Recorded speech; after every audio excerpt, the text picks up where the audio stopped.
Simon Fraser Campus Radio. Would you give me a beat? CJSF 90.1 FM is the campus radio station for Simon Fraser University, located on Burnaby Mountain in BC, Canada. CJSF 90.1 FM. Diverse, independent, yours. Check us out on SoundCloud or at cjsf.ca.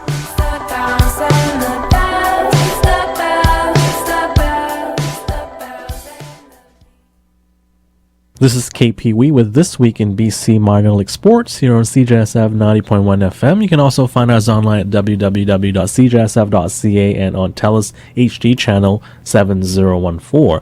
We're broadcasting from Simon Fraser University in Burnaby, British Columbia. And on today's show, we're going to recap Week 18 of the BC Major Midget League season, as 10 of the 11 teams were in action last weekend in various rinks around the province of British Columbia. Now, we've been recapping a lot of the BC Major Midget League action all season long on this program, and as I've attended many of the Vancouver Northwest Giants games at the Burnaby Winter Club. Last week, though, I changed things up a little bit and I went to a pair of games at the Richmond Oval, a couple of games between the Greater Vancouver Canadians and the visiting Okanagan Rockets, and I skipped the Giants games last weekend, even though they were playing both at home in Burnaby and on the road in Coquitlam. So hey, there you go. Last weekend there were games happening in Burnaby, Coquitlam, Richmond, and even at the Langley Events Center on Sunday morning. So lots of hockey action to check out, and these games are free to attend as well. Now you have to pay to listen to the games or watch them online, but it's free to actually physically go to the rink and check them out. And if you're unfamiliar with the BC Major Midget Hockey League, it's a league of 11 teams of 15 to 17-year-olds playing competitive hockey in the province of British Columbia, and they're just one step below Junior A hockey. And these players, of course, are all hoping to one day, or they're hoping to gradually move up through the junior ranks and perhaps one day play in the National Hockey League. And you never know. You could be watching a future NHL star at your local BC Major Midget League rink. There have been several players over the years that have made it all the way to the NHL. Guys that used to play in the BC Major Midget League, including Brandon Gallagher and Ryan Nugent-Hopkins, just to name a couple that I can think of off the top of my head. And in this league, they play 40-game schedules. And we're actually down to the final month of the regular season. Some teams have already played 32 games. Some have only played 28 or 30. So it's down to the final 10 plus so games left in the regular season for all clubs. Now the Caribou Cougars seem to be running away in terms of getting first place. They have or going into last weekend, they had like a 12-point advantage ahead of the second place teams, and but second to sixth are still wide open. At one point, it looked like the Vancouver Northwest Giants were going to get that number 2 spot, but the Okanagan Rockets, the defending champs, took over and looked like they would also get that number 2 position as well. But they've kind of stumbled the last couple of weeks, and it's getting closer in the standings now from number 2 all the way to number 6 as the season is down to its final weeks. Like I said, last Saturday I was at the Richmond Oval to catch the Okanagan Rockets against the Greater Vancouver Canadians, and going in, Okanagan was in 3rd place while Greater Vancouver was in 6th. You would figure, or at least I did, that the Rockets, coming off a loss and a tie the previous weekend against a 4th place Vancouver Northeast Chiefs team, would bounce back and sweep these 2 games against a 6th place team like Greater Vancouver. At least that was my thoughts, going in. And I spoke with Greater Vancouver Canadians broadcaster Steve Erickson just prior to the first game on Saturday, as Erickson does the play-by-play for the Canadians. And he's a kind of an interesting fellow. I see Erickson around all the time when I go to these local events, whether it's at Vancouver Canadians baseball games or at these BC Major Midget League games. He's a fun guy to talk to, lots of insights, and here's what he had to say about the 6th place Greater Vancouver Canadians. So we're talking to Steve Erickson, the broadcaster of the Greater Vancouver Canadians of the BC Major Midget League. Thanks for joining us today, Steve. Thoughts about this Canadians team as you guys are headed for the final stretch of the regular season? Yeah, final season's coming up, and boy, oh boy, is it ever a push for the Canadians. They've been up and down. Right now they're sitting in 6th place. They're slowly moving up. They've lost a couple of games, no different from other teams. They've lost a couple of games that they clearly should have had in their reach, but just due to penalties, bad timing, undisciplined play, just like other teams as well, they just clearly give the games away, and those are stuff they'd love to have back right now. But they're in the stretch run, and basically, I guess to coin a phrase, they're in control of their own destiny right now. Now, like you said, they're in control of their own destiny, but tonight and tomorrow they're facing a tough Okanagan team that's battling for second place. What needs to happen for the Canadians to have success against that club? Well, it's interesting. As we're doing this broadcast, currently the Okanagan Rockets are sitting in 3rd place. They actually dropped down from last week, which is a real shock. They've gone off a little bit of the grid, so to speak. They had a strong season last year. All their players last year got drafted. Some of them moved up. They kept a small little handful. But the Canadians, this could be a real possibility of 2 successful wins, but it all depends which team wants to come out and show up and play hard, play really strong. The one area we're missing, though, is our number 1 goaltender. Tyler Chagru has been out. He's been forced out of the lineup, and I'm assuming it's for the rest of the season. He's got an injury with his knee that basically come to fruition last week in the games against the South Island Royals. So he's out of the lineup. We do have a call-up in the lineup, and tonight we've got Ty Taylor in as the fill-up, and from what I'm told, he could be the one that's filling in. But Palerchal will be starting in goal tonight, and he's going to, I guess for the most part, he'll be carrying us through the rest of the season. All right, unfortunate break there for Canadians. Up front, in terms of forwards, who are the guys to watch out for on the team? Strong forwards. Our captain, Wilkinson, he plays hard. He plays really strong. We've got several other players, just to name some. Kyle Yu wearing number 12. He's a real little spark plug. Biggest thing Kyle has going against him is sometimes he's his own worst enemy. He takes bad penalties, bad times, puts the team down. We'll have a penalty we've got the power play, and all of a sudden he'll take the penalty at the wrong time. Another couple of players that we should really look for, Owen Seidel, number 20. He's a real strong player. The other one that's really coming up from what I like and from what I've seen the last little while is Gary Dhaliwal, wearing number 23. He's really strong. The one player I would love to see, I guess I would call him the unsung hero right now, because he's had a strong game, but he's not as consistent as what I would like to see him, and that's number 6, Ante Mastapin. He plays strong. He's a big force on defense, and he really keeps the players to the outside, force them to take the shots, and he's not shy in mixing it up either. Awesome, Steve. One final question for you is, last weekend they had the showcase weekend here at the Oval. How important is it to have these kind of showcase games for these players? The showcase weekend, which was the second time they had the BC Showcase down here, ironically at the Richmond Oval, is basically due to travel commitments. It'd be a little tougher cost-wise to take all the teams from here up to Prince George or Kelowna or something like that. So have it centrally located. The showcase weekend, I had a chance to talk to a lot of scouts, and not just scouts in the Western Hockey League, but scouts in the National Hockey League that were here taking the event in. And they clearly, this is the one place where they can get all the players under one umbrella and watch them and put it out, so they can say, okay, this is what we're looking for. They can talk to the players, they can talk to the coaching staff one-on-one, and it's not just a simple fact you can sit and watch one game. There's 2 games going on at the same time, albeit they start at different times, so one might be in the first period, one might be in the second period. But for the scouts, the NHL, the Western Hockey League, and beyond, there's a lot of good potential with that, because I can see nothing but productivity. And the other thing, strangely enough, it might sound really strange, I saw a couple of scouts and universities up here scouting last night from the States, wow, too, from last weekend. So that sort of surprised me, especially coming south to the 49. But interesting to see, and I really hope that the BC Major Midget League grows, because when it first started, going back a number of years, there was an awful lot of criticism that they were going to take players away from junior hockey and not develop it the way it is. It's developed, it's growing, it's continuing to grow, and this is going to be a successful season and a successful year, not only this year and beyond, for the BC Major Midget League and BC Hockey down the road. Awesome. Fantastic insight, Steve Erickson. Good luck today, and hope you will have a good broadcast for the game between the Canadians and the Rockets. All right. Thanks very much for your time. I appreciate it.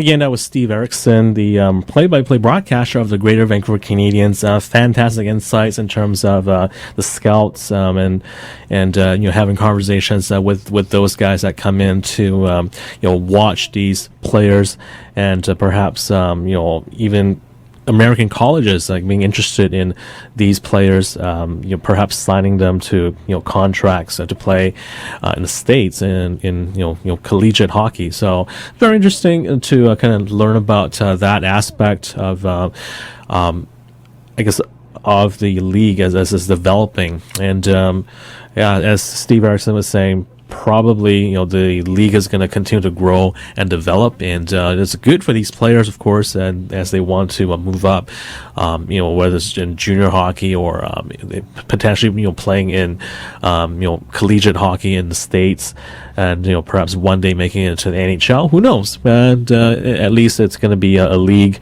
the BC Midget League, that's going to keep growing.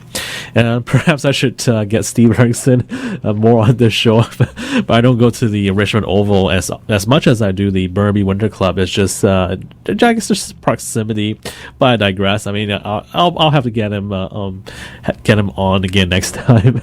Hopefully he's available to do these interviews, because I spoke with him just prior to the opening face-off, and of course he's got messages to check on his phone. He's got to get prepped for the play-by-play broadcast, so it was very nice of him to spend about 5 minutes chatting with me, both on camera and also off camera. We actually spoke for a bit longer, so definitely appreciate his time to give his insights as far as the BC Midget League is concerned. Now, I know because every time we run into each other at Nat Bailey Stadium during the summer for baseball, he's got plenty of stories to tell, stories to share, and so on and so forth. But anyway, back to hockey now. On the Okanagan Rockets side, meanwhile, I also spoke with their general manager, David Michaud, to get his thoughts about the matchup with the Canadians. We're speaking with David Michaud, the general manager of the Okanagan Rockets. Now, David, thanks for joining us today. You guys are currently in third place right now with 10 games to go. I guess what are the goals for the rest of the season? Like, is it to finish second or possibly first, or what's the deal? Well, I think Caribou's probably established themselves in first place KP. So for us, obviously you want to finish as high as you can and get some home playoff dates at the Capital News Center, which has been pretty kind to us over the last couple of years. But I think regardless of how it shakes down in the standings, which are very tightly compacted, I mean, not a lot of wiggle room between us and the Chiefs and the Hawks and the Giants and even GBC here this weekend. These are some real big games for our hockey club. So I think what's most important down the stretch here in these last 10 games is just playing hockey the right way, getting into the playoffs and establishing the things we want to do to be successful in the playoffs. And if in the process in doing that we can secure second spot or third spot and get some home ice advantage, then we'll take it. Now, I understand that the Canadians, they have lost their goaltender Tyler Sugar, so they have the backup in goal for the weekend. Having said that, what needs to happen for the Rockets in order to take potentially 4 points away from these Canadians? Well, for us, we just need to simplify our game a little bit. I thought last weekend against the Chiefs, we got into a little bit of a run-and-gun style in that 6-6 game, and that's not really going to be our identity. That's not how we're going to have success. So we need to find a way to simplify things a little bit. If we could get some pucks in on Mateo and maybe rattle him a little bit, then that'll certainly help us, knowing that with the AP goalie, they're not likely to turn to him. So it puts some pressure on the young fella, but in saying that, he's a great goaltender, so I'm sure we got our work cut out for us regardless. Now, I'm going to ask you this as well, David. I've seen the Rockets play now a few times this season, and you guys are wearing the red jerseys this year. They're not just third jerseys, I guess. No. What happened to the dark ones? The black ones, we sent them away for a little while. We'll see. We might bring them back one day, but the Kelowna Rockets for a lot of years have worn a red third jersey, and we wanted to model one of our jerseys after that. They won a Memorial Cup. Our head coach Simon Ferguson won a Memorial Cup wearing that red jersey, so we wanted to make him feel at home in his first season with us. All right, fantastic story. Thanks so much, David. Good luck this weekend against the Canadians. Thanks so much. Yeah, that final question I had for David Michaud was regarding the jerseys, because this season, every time I've seen the Rockets, because obviously I don't go to their hometown to watch them play. I only watch them when they're here in the Lower Mainland, and they're obviously the visiting team always, and they're wearing these red jerseys. And the first time I saw those red jerseys, I thought that they were just like alternate jerseys, but then this was like the third or fourth time I've seen them wearing red. So I was a bit curious about that, because last season they wore black jerseys. So I kind of want to throw that question at him just to see what he had to say, and I guess I got my answer. Yeah, that interview with David Michaud, again, the general manager of the Okanagan Rockets, it took place during the first intermission when the game was still scoreless. I don't know if it's me or something, but maybe I jinxed that team. I remember a few weeks back at the Burnaby Winter Club, I also interviewed David Michaud during the first intermission, and the Rockets went on to lose that game by 1 goal, I believe, that night against the Giants. This time on Saturday, after our interview, the Rockets did score twice in the late stages of the second period to go up 2-0. The Rockets goaltender was playing well, and as you heard from the interview with Steve Erickson earlier, the Canadians goaltending situation seemed to be a mess with the season-ending injury, we think, for number one guy Tyler Sugaru. I even gave Erickson the okay side at the second intermission to tell him, hey, Okanagan was going to get that shutout.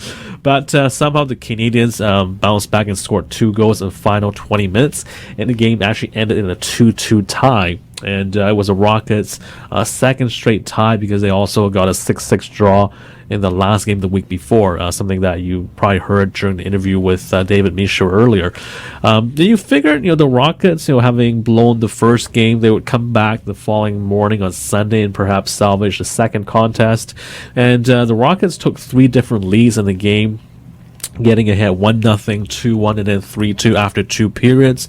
But for the second straight game, the Greater Vancouver Canadians bounced back with a strong third period. This time, they scored 4 straight goals in the final 20 minutes, including 2 goals by number 23, Gary Dhaliwal. And the Greater Vancouver Canadians went on to stun the Okanagan Rockets by a score of 6-4. So it was, I guess, kind of surprised because going in, I thought that the Rockets would win both games, but seeing that they were perhaps desperate as a number 3 team, trying to get that second place in the standings, and they were facing a 6th place club, the Greater Vancouver Canadians, but it was actually the Canadians getting a tie and a win to take 3 points from this weekend. And here was one of the heroes of the Canadians on Sunday, and that's for Gary Dhaliwal. Again, he scored 2 goals in the third period on Sunday's game to help the Canadians to the victory. We're speaking with Gary Dhaliwal of the Greater Vancouver Canadians. An exciting 6-4 win today against Okanagan, and you had 2 big goals in the third period. Thoughts about the game? Yeah, we went into the third there down a goal, and we knew we were going to have to come back, and everybody put in a full effort, and we got the comeback there. Now, this is like the second consecutive comeback for you guys against that tough Okanagan team. Saturday, you guys were down 2-0 after 2, and today down 3-2 after the second. How important was it to get 3 points out of the possible 4 from these guys? Yeah, it was we were facing a mountain with a comeback there, and all the boys bought in, and it was a big 3 points for us this weekend that we needed. Now, about yourself, Gary, thoughts about your own season so far? Yeah, I feel like I've been playing well this year, getting a lot of opportunity here with Coach Phil and Mike, and always areas to improve. I'd like to get bigger, faster, stronger, all that. Right, and obviously the goal for this year, for the team-wise, is to do on the playoffs. What about you personally? What are your goals for next season? Well, next year I'd like to play Junior A somewhere around, and right now we're just focused on our team and our upcoming playoffs here. And Gary, who's your favorite NHL player and why? I'd probably have to say Jonathan Toews, just because he plays a really good two-way game, just as good defensively as he does offensively. Excellent. Thanks, Gary Dhaliwal of the Greater Vancouver Canadians. Again, once again, congratulations on getting 2 big goals today to beat the Okanagan Rockets 6-4. Thank you. You're listening to This Week in BC Minor League Sports. My name is KP Wee. As we recap the action from the BC Major Midget League right here on CJSF 90.1 FM. A shocker on Sunday afternoon with the first place Caribou Cougars losing 7-5 to the Kootenay Ice as those two teams split their weekend series. Going in, the Kootenay Ice had only 4 victories in 31 games, and as for Caribou, they've now lost 2 of the last 4 games. So kind of a surprise, especially losing to the Kootenay Ice team, like I said, that had only 4 wins this season. A couple of barn burners in the Giants Vancouver Northeast Chiefs series. On Saturday, I should say, the Chiefs scored with under 5 minutes left to tie the game, and the two teams battled to a 7-7 tie. This is the second straight tie for the Vancouver Northeast Chiefs. The previous game, they had a 6-6 draw against Okanagan, and now 7-7 against the Vancouver Northwest Giants. So a couple of entertaining games back and forth for the Chiefs, who are trying to make a statement that they can compete with the big boys of the league, having ties against both the Rockets and the Giants in back-to-back games. So that was a Saturday game this past weekend. Then on Sunday, Giants captain Keegan Jones scored his 19th goal of the season, 41 seconds in the third period, and they added an empty net goal at the end there. Keegan Jones's goal proved to be a game winner as the Giants won 5-3. It was Jones's eighth goal, I should say, in his last 6 games. He's also got 6 goals in the last 3 games. But again, the Vancouver Northeast Chiefs battling, a team like the Giants right till the end there, losing, essentially a 1-goal game because the final score 5-3. That 5th goal was an empty net goal. So again, the Chiefs have been, making some noise, getting into these high-scoring, close games against some tough teams in the league. As for the Fraser Valley Thunderbirds against the Valley West Hawks, on Sunday it was the Hawks that scored with 4.2 seconds left to break a tie, and they beat Fraser Valley 7-6. The Hawks also scored 5 goals in the second period of that one, so another high-scoring affair, and again, just a heartbreaker for the Fraser Valley Thunderbirds as they lose the game with 4.2 seconds to go. Time for some public service announcements. Calling all builders at the Tommy Douglas branch of the Burnaby Public Library. Kids ages 5 to 12 are invited to drop in anytime between 3:30 and 5:30 on Friday, February the 13th, to play with the library's extensive Lego collection. Moms and dads can join in as well, and caregivers are required to accompany children 10 and under. No registration is required. Again, for more information, you can visit the Burnaby Public Library. The website is bpl.bc.ca. That's bpl.bc.ca, and again, that is Friday, February the 13th, between 3:30 and 5:30. It's just a drop-in session. Kids ages 5 to 12 are welcome. Also at the Tommy Douglas branch, there's Thursday night knit-togethers from 6:30 to 8:45 p.m. and this runs every week, every Thursday night until May the 28th. So come and enjoy a couple of hours of knitting and stitching and chatting with like-minded people. This is an informal, friendly group, and everyone is welcome, all ages and skill levels. Bring your own supplies, I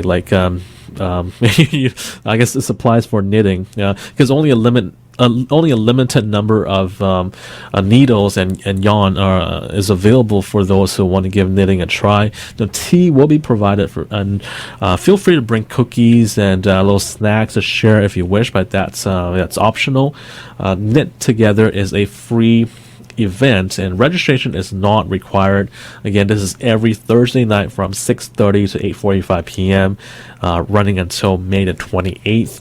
And for more information, again, you can visit the Burnaby Public Library website at bpl.bc.ca. That's bpl.bc.ca, and they do have quite a few interesting events happening year round. Of course, I mentioned about the Lego activity for kids. That actually happens like once a month kind of thing, and that's again coming up February the 13th. And there's also the Knit Togethers as well. There's also other kind of events targeted for parents with toddlers, and also for high school kids in terms of like reading stories, sharing stories, and all of that. There's also if you are a recent immigrant, there's also like some classes for free as well. And also people helping with resume writing, cover letters, all kinds of stuff that's happening year round. You just have to kind of pay attention to the calendar that's posted on the Burnaby Public Library website. And obviously, with I focus only on the Burnaby Public Library because that's the local. Those would be the local branches here in Burnaby. But if you check out like the Vancouver Public Library or even the Richmond Public Library, you'll see oftentimes like many of these types of free events in terms of whether it's resume workshops or like public speaking workshops, or like I said, for events for parents as well. There's all kinds of things that are happening. So in case you are interested in these weekly or monthly activities, feel free to check out their websites and just go to the events that you are interested in. Now, for some of these events or activities, you don't need to sign up or register, but for others you do have to. So just have to be careful, and if those events, if there are certain events that need registration, just make sure you do so ahead of time. Otherwise, they might get filled up, that kind of thing. I know the last one I went to, or the last event I went to that was interesting or relevant for me, was a writer's workshop. That was last year, that was last year, and it was out in Richmond. It didn't help me personally, but I think like the guest speaker that was there, he did a great job sharing his experience and his insights. So oftentimes you can perhaps learn a few things by going to these workshops, or just having fun, whatever the case may be, and. So definitely lots of things to check out if you are interested in these kinds of free events, of course. All right, so now time to get back to our show here. Our athlete of the week on this week's program is none other than Gary Dhaliwal, number 23 of the Greater Vancouver Canadians. He scored 2 goals in the third period on Sunday against the defending league champion Okanagan Rockets to help the Greater Vancouver Canadians to a come-from-behind 6-4 victory. And for his efforts, Gary Dhaliwal is our athlete of the week. And I would guess runner-up would be Keegan Jones, the captain of the Vancouver Northwest Giants. He scored a game winner on Sunday as well, and now has 6 goals in the last 3 games. Just crazy on a hot streak there. But so Gary Dhaliwal and as the athlete of the week, and number 2 would be Keegan Jones. And again, lots of these great games to check out if you're in the BC Lower Mainland. And obviously, for more information about the BC Major Midget Hockey League, including scores and standings as well as upcoming games, please visit the league website at www.bcmml.net. That's www.bcmml.net. You can also email them at midgethockey@bchockey.net. That's email address midgethockey@bchockey.net. You've been listening to This Week in BC Minor League Sports here on CJSF 90.1 FM. My name's KP Wee, and that's going to do it for this week's show. Thank you for tuning in, and we will talk to you again next time. You never know what they're going to say. I just want your lips all up on my face like a cephalopod sometimes suckers itself to a scuba diver's mouth. Because they're poets. My grandma got love. Not for this world, though. But hey, my grandma lived in any world she want. But you can find out every Saturday night at 9:30 on Shout, Clap, Slam, live from the Vancouver Poetry Slam. We spoil music for everyone. Right here on CJSF 90.1 FM. I'm Jamie Sesford, and this is your CJSF Arts Report for the week of February 1st, 2014. The Astoria brings together some of the most exciting bands from around Vancouver at their Weekend Bender Festival, running from February 5th to 8th. Featuring bands like Sightlines, Girlfriends and Boyfriends, Coban, Watermelon, The Jolts, and many more, this is guaranteed to be one epic party. Tickets available at Scrape, Red Cat, Horses, The Astoria, and Northern Tickets. Radio Javin proudly presents annual Vancouver party featuring Radio Javin resident DJs DJ Mosen, DJ Delbar, and DJ Tabba. Shows at Harbor Events Center at 10 p.m. Saturday, February 7th. Tickets range from $22 to $42. For more information, go to radiojavin.com. North Vancouver Community Arts Council presents Gigami. Growing up in Vancouver, spending a fair amount of time in Europe and the Vancouver School of Art, Gigami incorporates vibrant colors, loose strokes, shapes, and layers that embody the traditions and myths of his culture. He's going to show you the different amazing art with his playful and explorative approach to practice. This 2-month exhibition is held at the District Library Gallery. Go to nvartscouncil.ca for more details. For CJSF, I'm Jamie Sessley.